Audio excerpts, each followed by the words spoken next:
Hello out there in YouTube land, and this is Morris Man, and I just want to thank you for coming back to my channel and viewing my channel. Normally on my channel I start off with doing a lot of guitar tutorials, play-alongs, music theory, and then I start to graduate into like little short films and little kind of comedy bits and things of that nature, because I want to try to keep a variety going on here. So today I'm going to do something a little different, kind of veering off the course. I'm going to kind of touch on family, because family is very important. I came from a family of 10, 6 boys and 4 girls.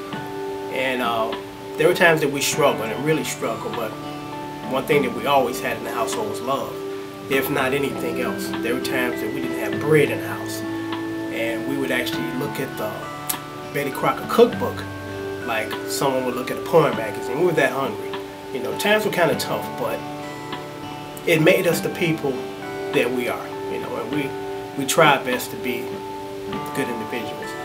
And I kind of want to just share, I guess, a story or two about one of my particular brothers. And I love all my brothers and sisters, but I believe this particular brother is kind of a little more close to me because we spend more time together, and I'm the youngest boy, and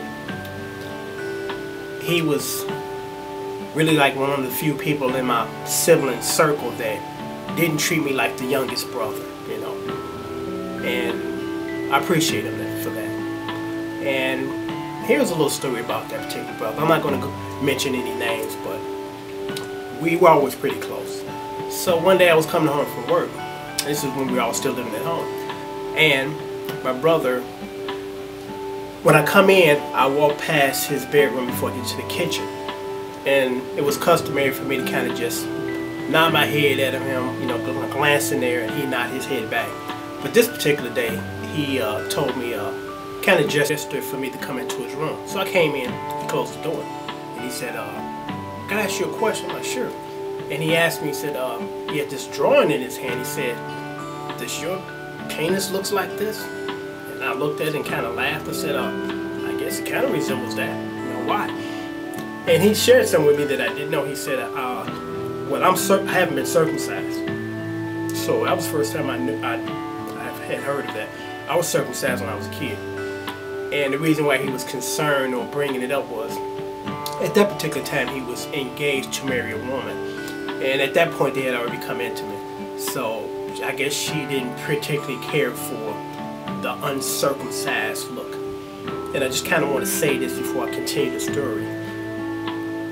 We have been conditioned in this country to believe that as soon as a male infant pops out of the mom, that he should have a part or pieces of meat cut off his genital. And it's really nonsense.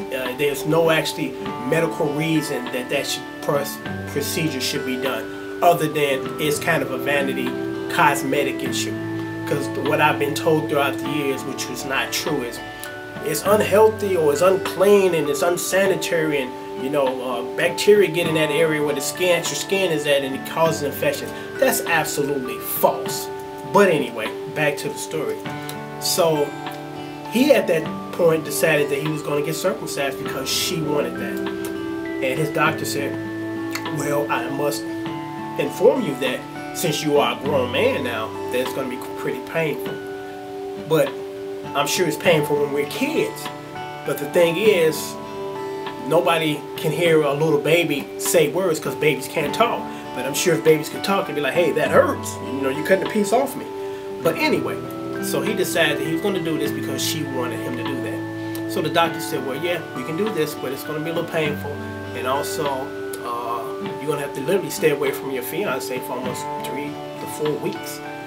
You can't have any kind of contact sexually, not even have any sexual thoughts that would cause an erection, because it would literally bust your stitches, and we would have to rush you back to the hospital and stitch you back up."